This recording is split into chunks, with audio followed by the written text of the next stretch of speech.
A phone can sit perfectly still and still feel like it's ringing. At Revenge Pulse, we've learned to notice that kind of silence, the kind that shows up before a family does something they can't take back. Claire Whitman's story stayed with us because it isn't loud at first. It's controlled, and the control is what makes it scary. She's a forensic accountant, the person people call when money disappears and nobody wants to admit where it went. Then one morning, her mother's name lit up her screen. What followed was her voice. My kitchen was clean in that way that makes you feel like you've got your life together. No dishes, no noise, just the hum of the fridge and my laptop open on the counter. The screen said Mother. I hadn't heard from Marianne Whitman in 6 months. Not since I told her I wasn't co-signing another loan for my brother. I didn't let it ring long enough to become a guilt trip. Claire.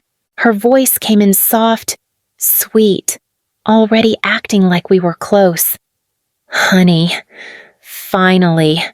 I leaned my hip against the counter and stared at my coffee like it could give me advice. What is it? A small pause. Not hurt. Calculating. That's how you answer me. We've been worried. Your father's been worried. Say what you need to say. She exhaled like she was carrying something heavy. We want to do a family dinner. For Grandma Margaret. It's been a year and we never had a proper night. Just us. No distractions.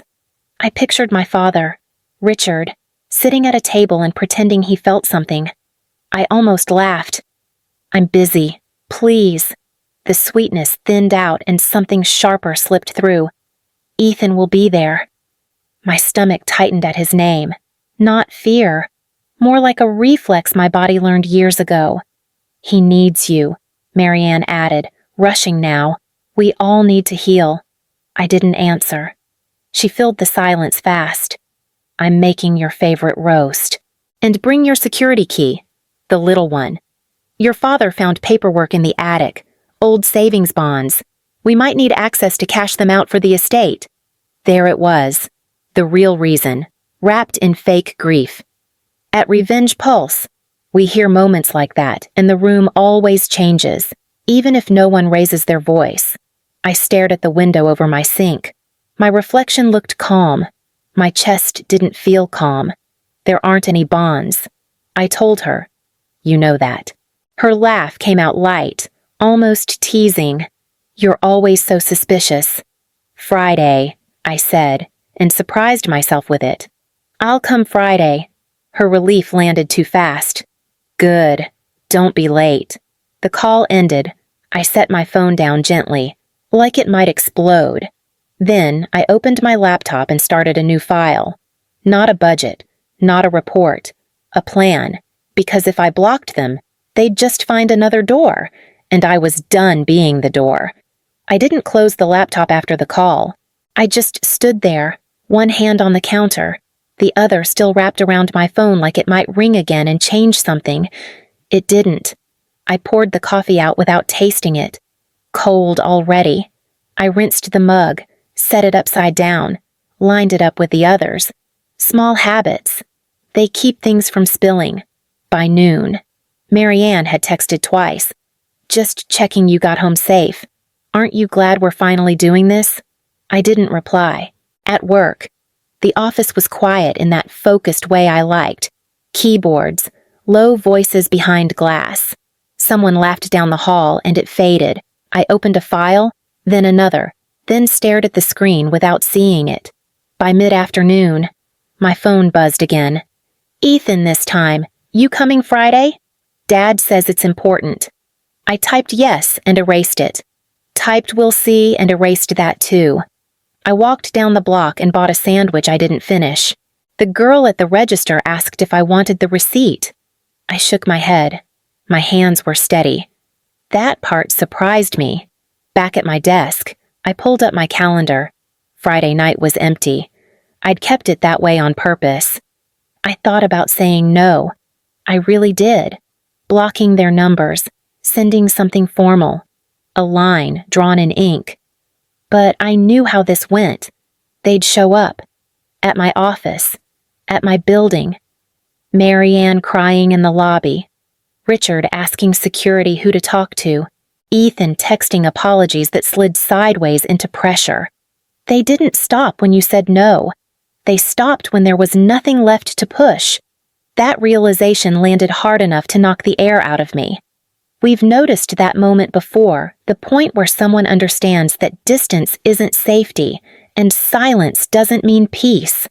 I leaned back in my chair and stared at the ceiling tiles. Then I opened a new document. Blank. White. Waiting. Okay. I muttered to no one. I started writing down names, dates, old emails, things I'd kept because part of me always knew I might need them. That night, I packed a small bag, laptop, charger, the security key Marianne had mentioned, clipped to my keys like it always was. Nothing extra. Before bed, I stood at the door and checked the lock. Once, not twice. I wasn't going back because I believed them. I was going back because I was tired of pretending I could outrun them. Friday was coming either way. Daniel Cross didn't offer me coffee when I walked into his office. He slid a legal pad across the desk instead, blank except for a date at the top. Start wherever you want, he said, leaning back, jacket still on. Just don't skip the parts that make you uncomfortable. I sat. The chair was too low. I didn't adjust it.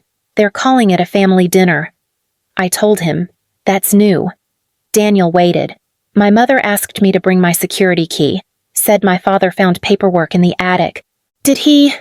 No. Daniel nodded once, like we were confirming the weather. How much access does that key give them if they get their hands on it?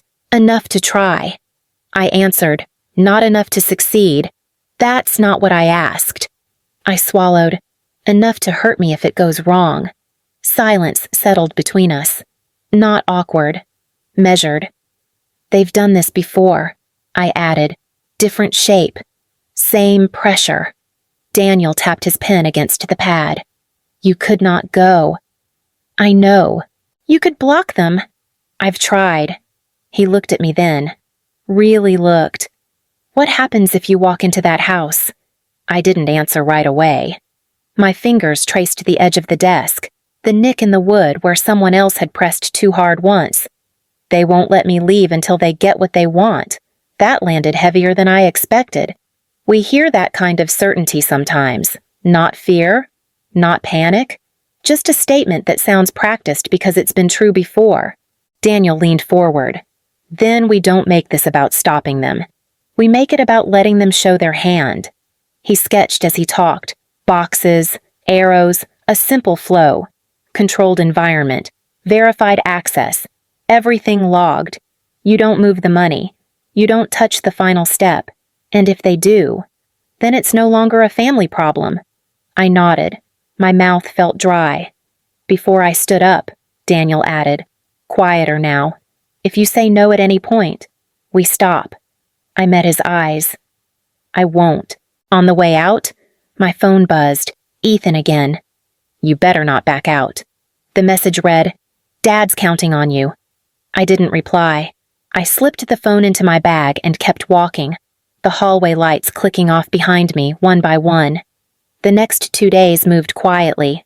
Too quietly. That's usually when things are lining up.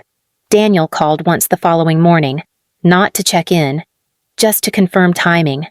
Friday night, he said, Westchester County. We'll already be nearby. Nearby how? A welfare check request on file. Concern for coercion.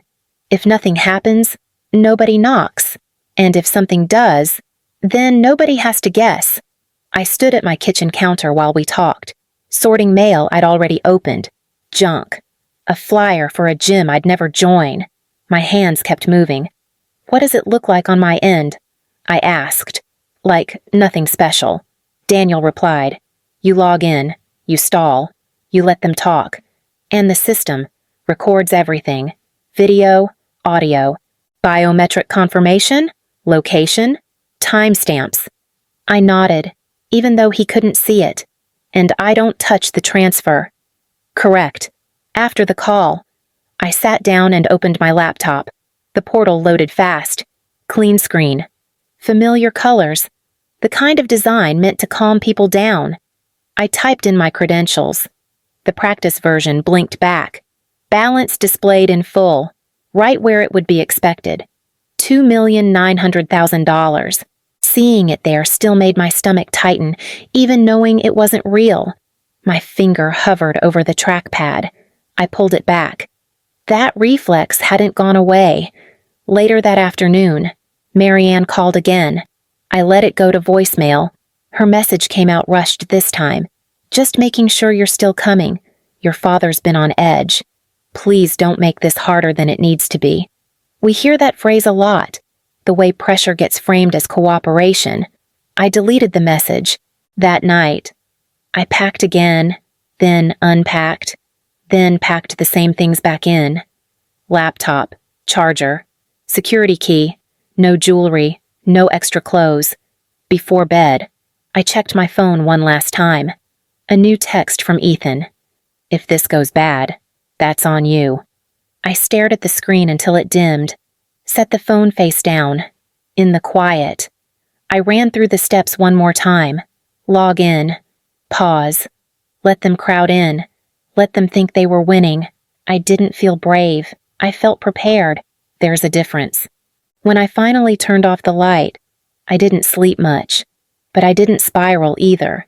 My body stayed still. My mind stayed sharp. Friday morning came like it always does. Too fast. The memory didn't come back all at once. It never does. It slips in sideways, attached to something small. That morning, it was the sound of rain on the windshield as I drove south. Steady, heavy, the kind that makes everything look flatter than it is. I tightened my grip on the wheel, and suddenly I was 17 again, sitting on the edge of a curb with my shoes soaked through. Ethan's voice had been loud back then, slurred, angry. I didn't even hit anyone. He kept saying, "This is nothing." Headlights cut through the rain. My father's car pulled up hard, too close. He got out without shutting the door. "Where is he?" Richard asked, already looking past me. I stood. My knees shook. He crashed the car. Richard's eyes flicked over Ethan, then back to me. "Get in." I followed him because I always did. The police lights arrived a minute later. Red, blue, too bright. An officer asked who had been driving. Before I could answer, Marianne stepped in close, her hand warm on my cheek. "Claire," she murmured. Calm as ever. "Listen to me. Ethan has his college visit next week. This can't touch him. I wasn't driving," I said. My voice sounded small. She smiled like she was explaining something simple. "You can handle this. You're responsible. This goes away." Richard turned. "Switch seats." The word landed like a command you don't question. I looked at Ethan. He wouldn't meet my eyes. We've seen that moment before. Not the crash. The choice that comes after. I sat in the driver's seat, took the test, signed the paper. Years later. The sound of rain faded and I was back on the highway. Hands steady again. The memory loosened its grip. They'd decided who I was that night, the one who absorbs the damage so everything else stays clean. I drove on, letting the wipers keep time, knowing this time I wasn't switching seats for anyone. The house looked the same from the driveway. White siding, tall windows, lights on in every room, like someone wanted it to feel alive. I cut the engine and sat for a second longer than necessary. My hands rested on the wheel. No shaking. That surprised me. The front door opened before I reached it. "Claire," Marianne said, already smiling. She stepped aside instead of hugging me. "You made good time." I did. She leaned in, lowered her voice. "Your father's been tense all day. Please don't provoke him." The word landed wrong, like I was the unpredictable one. Inside, the air smelled like overcooked meat and something floral sprayed too late. The foyer table was cleared except for a stack of unopened mail. Past due notices mixed with holiday cards. Ethan paced near the stairs. He looked thinner. His jaw worked constantly, like he was chewing on something invisible. "You're late," he muttered. I'm on time." He laughed, sharp and quick. "That's what you always say." Richard sat at the head of the dining table, already holding a glass. He didn't stand when I walked in. "Sit," he said, pointing with 2 fingers. I took the chair across from him. My bag stayed at my feet. Marianne brought out dinner like this was normal. Expensive plates, cheap food. The roast was dry, the vegetables barely warm. Nobody spoke for a while.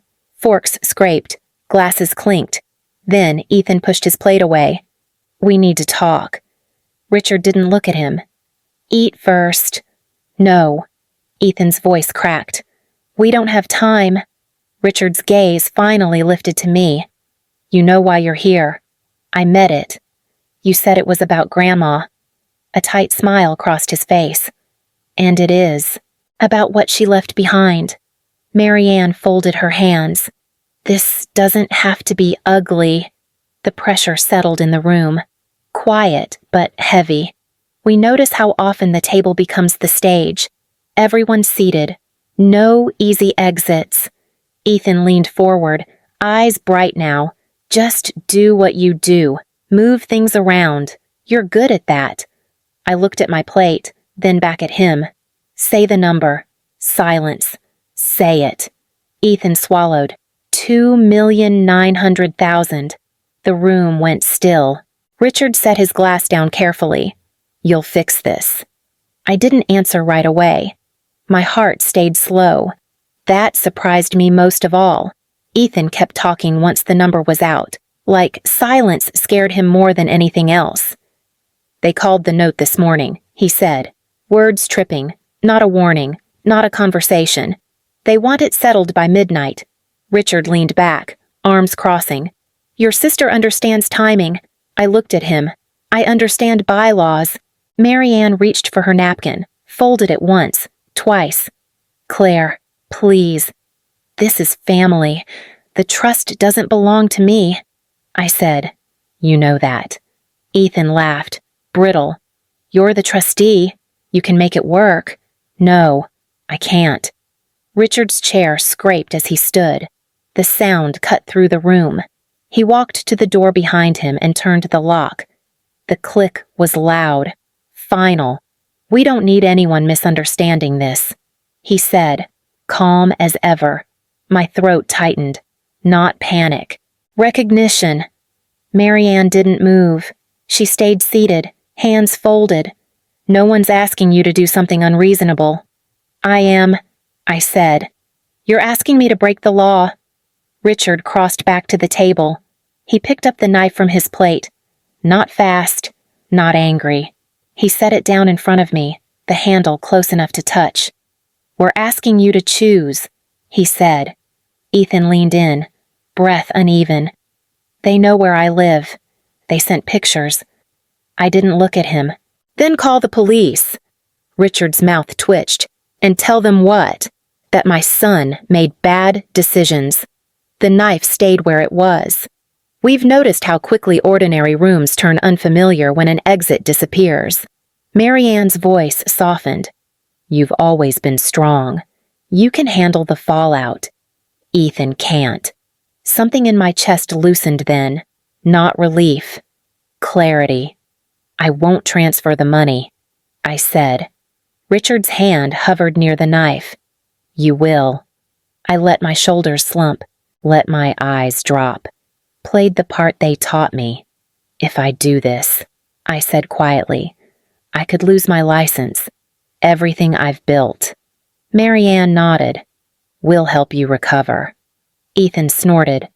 "You're dramatic." I reached for my bag slowly, like every movement needed permission. Pulled out my laptop, set it on the table. Richard exhaled. "Good." The screen lit up. Familiar layout. Calm colors. I logged in and paused, fingers hovering. Ethan couldn't wait. He pushed my shoulder aside, hard enough to jolt me. "Just move." He took over, typing fast, reckless. "You always overthink." "Ethan," I said low, "if you press that." He cut me off with a grin that didn't reach his eyes. You've always loved warnings. His finger came down. The screen flashed red. A clean message filled the space where numbers had been. Unauthorized access detected. Threat indicators logged. Law enforcement notified. The house went quiet. Then, far off. Sirens. Ethan stared at the screen. What did you do? I closed the laptop gently. Nothing you didn't choose. The sound came through the walls first. Low. Distant. Easy to pretend it was someone else's problem. Richard moved toward the window. Not fast. Careful. Like timing still mattered. You planned this. Marianne stood up so abruptly her chair tipped back. Claire, stop this. Call them. Tell them it's a mistake. Ethan backed away from the table. Eyes locked on the laptop like it might bite him. You said it was just a login. I stayed seated. My hands rested flat on the table. It was... The sirens grew louder, closer now. Red and blue flickered through the curtains. Richard turned on me. You think this ends well for you. It ends. I said, that's enough. He reached for the laptop. I slid it out of reach with 2 fingers. Not fast, just firm. Marianne's voice rose. We raised you. You owe us. I met her eyes. I paid already. The knock came hard, not polite, the kind that assumes an answer. Ethan dropped into a chair. His face went gray. Dad. Richard didn't answer him. Westchester County Police. A voice called through the door. Open up. Nobody moved. We've seen that pause before. The moment when everyone realizes the story they've been telling themselves doesn't work anymore. The door came in on the second hit. Wood cracked. Footsteps filled the house. Commands followed. Clear. Loud. Richard raised his hands slowly.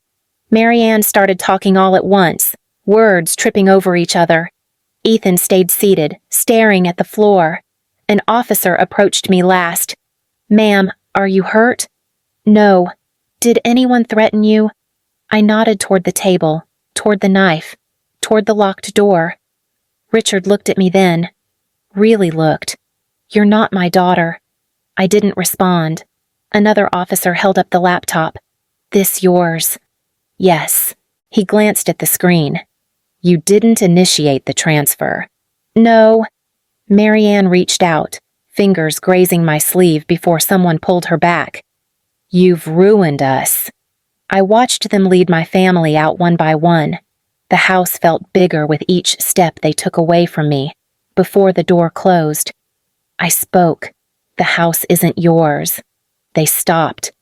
The trust holds it. I continued. Always has. You were living here with permission. Richard's shoulders sagged. That did it more than the cuffs. When the sirens faded, the room went quiet again. Too quiet. I sat there for a moment longer, breathing in air that finally felt like mine. The house sounds different when you're the only one in it. No pacing upstairs, no television left on for noise, just the clock in the kitchen ticking a little too loud. I didn't change much at first. I cleaned the table, washed the plates no one finished. I opened a window and let the night air move through rooms that had been holding their breath for years. A letter showed up a few weeks later. Ethan's handwriting. Uneven. Rushed. I read it once, folded it, and set it in a drawer I don't open often. I sleep better now. Not perfectly, but better. Before bed, I unlock the front door, then lock it again. On purpose, because it's mine to decide. That was the shift, not the arrests, not the house. The choice. Claire Whitman isn't bracing anymore. She isn't rehearsing conversations in her head. She isn't paying in advance for other people's mistakes. Some nights I sit at the kitchen table with a cup of tea and let the quiet stretch. If you're listening to this and something feels familiar, you already know why it matters. We don't hear triumph here. We hear space. And sometimes, that's the real ending.